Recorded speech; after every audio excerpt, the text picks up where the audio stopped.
This is the Hot Zone. Engaging with the news in a whole new way, international war correspondent Chuck Holton brings insight into areas of crisis and lets you help those affected.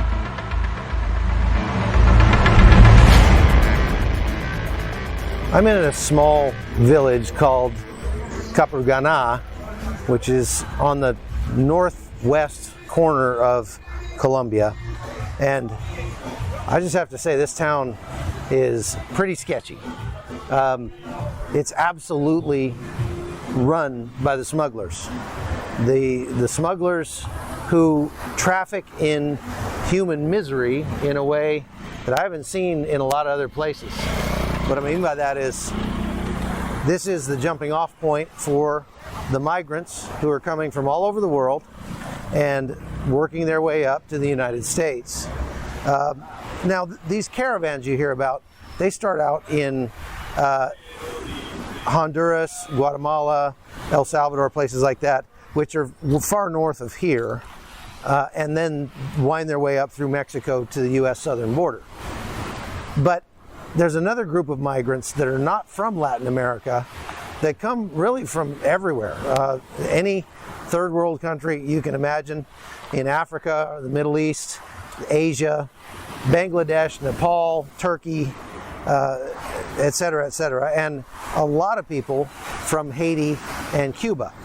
Now, it's kind of strange to think that Cubans would go from their island, which is only 70 miles south of the United States, and instead of crossing that way, would come all the way to like Chile and go from Chile down or up north into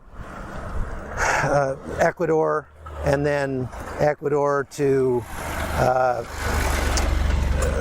Colombia to Panama, and that's where we are right now. We're in Colombia, right on the border of Panama. And the difficulty, you've probably heard me talk about this a lot if you watch my show, is that they have to cross the Darien Gap between Panama and Colombia. The Darien Gap being almost 50 miles wide. It's some of the most extreme terrain on the planet. It's hard to even begin to describe how difficult it is to move through there. It's basically a place where everything wants to kill you. I'm walking right along the ocean here. This is a beautiful place. It's actually really nice here, but I'll tell you more in a minute about why it's not so nice. I've been here for a couple days now, and our plan was to come here and hay café. I'm going to sit down and get a cup of coffee. ¿Cómo estamos? Parece muy bien. Alguien me recomendó ese lugar. Entonces, ¿puedo sentarme? Ah, está bien. Okay, gracias. Okay, I'm going to sit down so that I can talk, because this place is so sketchy that it's kind of freaking me out trying to walk and talk. There's a lot of people that don't want me here. Whoop.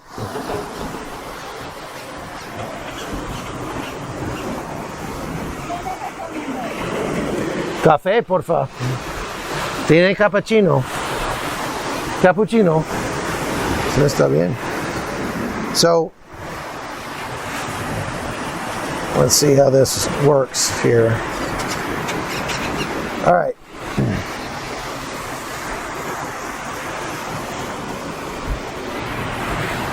I'm going to get my coffee and tell you a little more about this town.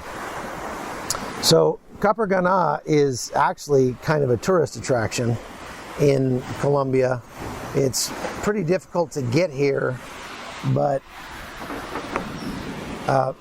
people come out from Medellin and from Cartagena on the weekends because you can see that it's got the beautiful beach and everything like that. And it is beautiful, it's really nice. But I wouldn't say that tourism is the biggest industry here, because most days of the week, more days than not, a group of migrants shows up at the docks here, and they move through this town and move into the jungle, and they start their trek to Panama. When I came here, I wanted to see the trail the trailhead where they begin. I wanted to walk on that trail a little bit myself and see what it was like for these people. What I found when I got here is that nobody in town wanted me to do that. When I let them know that I was a journalist and started talking about where are the migrants and that sort of thing, everybody clammed right up and were not happy about me being here. Have you ever, can you imagine seeing a taxi driver going up, taxi drivers sitting by the side of the road waiting for a fare. If a guy comes up and says, hey, I need a ride, how could the taxi not want to take you? Well, once they found out I was a journalist, I'd come up and say, hey, can I get a ride? And they'd say, no, you can't. I won't take you anywhere. They weren't unfriendly about it per se. Some of them actually were a little unfriendly, but they made it very clear that they didn't want to have anything to do with me. And they were very intentional about stopping me from doing what I came here to do. Kind of surprising. Now that I've been here for a couple days and sort of kind of get the lay of the land a little more, I understand why. Because these guys make probably at least half their income, especially the taxi drivers and the merchants here or whatever, make probably half their income directly from the migrants who come through here. Now, nobody really wants to see them because they're haggard from traveling already. They're maybe kind of dirty. And there's a little dog. Mm-hmm. All right, dog. Okay. Here's a little dog here. Who are you barking at? What's the matter with you?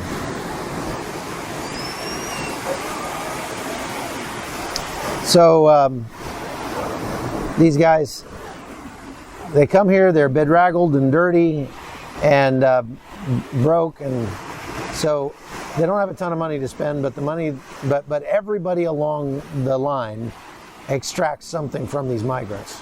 I'm talking about the taxi drivers, I'm talking about the people at the docks, I'm talking about the people who get the bags off the boat, even the merchants who benefit indirectly from the money that those other people make.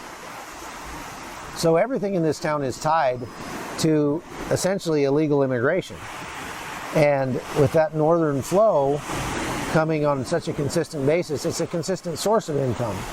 Well, because it's illegal and because it's immoral, it's unethical. When you see 2-year-olds or babies in diapers, pregnant women, I saw yesterday a girl in a wheelchair.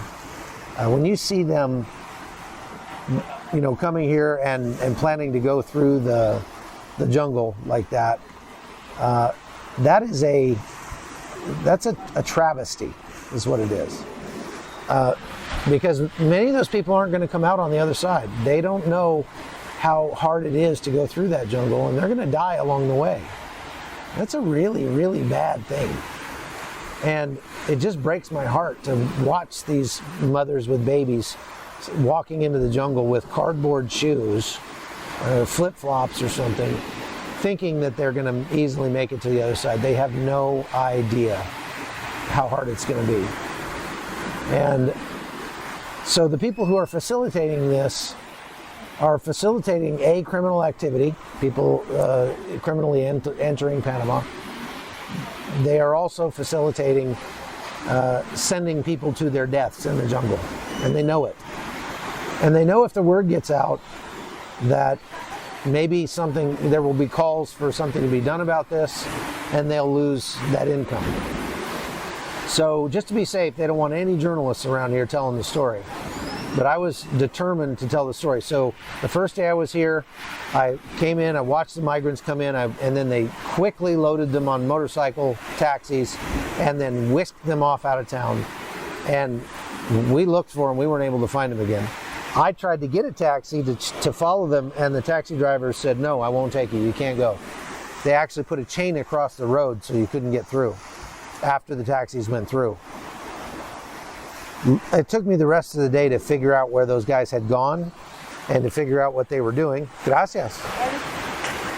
Excelente. Here's my cappuccino. It took me the rest of the day to figure out where those guys had gone. And so today I was ready. I had to stay an extra day here, but I decided it was worth it to get this story because, you know, if you look on YouTube, look online, there's almost no footage of migrants going through the jungle. And you have to kind of ask yourself, why is that? I mean, other journalists have told this story. Well, apparently they've all met the same problems that I did because today I was ready. And when the migrants showed up, I had already rented a motorcycle taxi of my own. And I told that guy, follow these people. And we were positioned beyond where they would barricade the road. And so off we went. We followed them to where they got off. As soon as they got to the starting point of their walk and got off the motorcycle taxis, people started giving me hassle, telling me, you can't be here, you can't go here, you can't shoot this, you can't film this. And I went, yeah, and sort of ignored them and walked off down the trail following these migrants. I didn't get but 100 yards down the trail, and I got some good footage. I got some stuff that shows what it's like to some extent. But when I got down the trail, all of a sudden I was surrounded by about 4 smugglers. And these smugglers, they're the ones who make the majority of the money off of these migrants. They're charging them by the head to guide them through to the Panamanian border. And they really don't guide them. They tell them, here's the trail, go that way. And that's about it. They don't take them very far. But they charge money to these migrants for every step of the way. I got immediately surrounded by 4 of those guys, and they were like, turn your camera off right now, put the camera down, you have to leave, you can't be here, you can't film this. And I asked the guy, why not? And the guy said, because it's illegal. So he admits that what they're doing is illegal. But suffice it to say, I had my back up against a barbed wire fence. I was surrounded by 4 of these guys. I had to smile my way out of that situation or things were going to get ugly. And I was all alone, all by myself. So I said, oh, my bad. I didn't understand. Okay, no problem. All right, see you later. And I left. I walked off. That's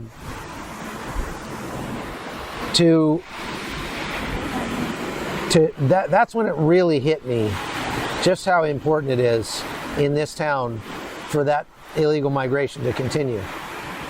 And that's why I want to tell this story, because if the way that you make your money is off the misery of other people, even if it's voluntary on their part, that's immoral. I'm sorry. That's immoral. Find something else to do. Find something better to do with your time. There's an ocean full of fish right here. Go out and fish. But when people say talk about smugglers, we kind of get this idea, at least I did get this idea of their these nefarious characters who are just evil down to the core, and there probably are some of those. One of the guys I saw today was definitely he was a maleante, he was a bad dude. The rest of those guys, they're just taxi drivers. And what does a smuggler look like? The smuggler looks like the guy who drives the boat to get people over here. The smuggler looks like the guy who sells tents and knives and trash bags to the people so that they can more easily go through the jungle. A smuggler looks like the taxi driver who takes them out to the trailhead, and definitely looks like the guy who guides them in and shows them the way. most of those people are in perfectly legitimate professions. There's nothing wrong with driving a boat or driving a taxi. But when you are facilitating, when you're facilitating people walking to their deaths, I don't know about you, but to me, I wouldn't feel good about doing that. So that's all I've got for today. Maybe kind of a ramble, but I really wanted to sit down and kind of flesh out my thoughts on this subject because it really kind of bothers me. And everywhere I go in this town, I'm having people go, hey, turn that camera off. You can't film here. You can't be here. It is dangerous for me as a journalist. So I wanted to film this and get it on tape just in case, God forbid, I end up disappearing tonight or something like that. Doubt that's going to happen, but you never know. Anyway, so from Capurgana on the northwest corner of Colombia, go look it up, Google it, and you'll see what I mean. Capurgana, Capurgana. I'm Chuck Holton, and this is The Hot Zone. The Hot Zone is produced by Amy Holton and Livefire Media. Copyright 2021.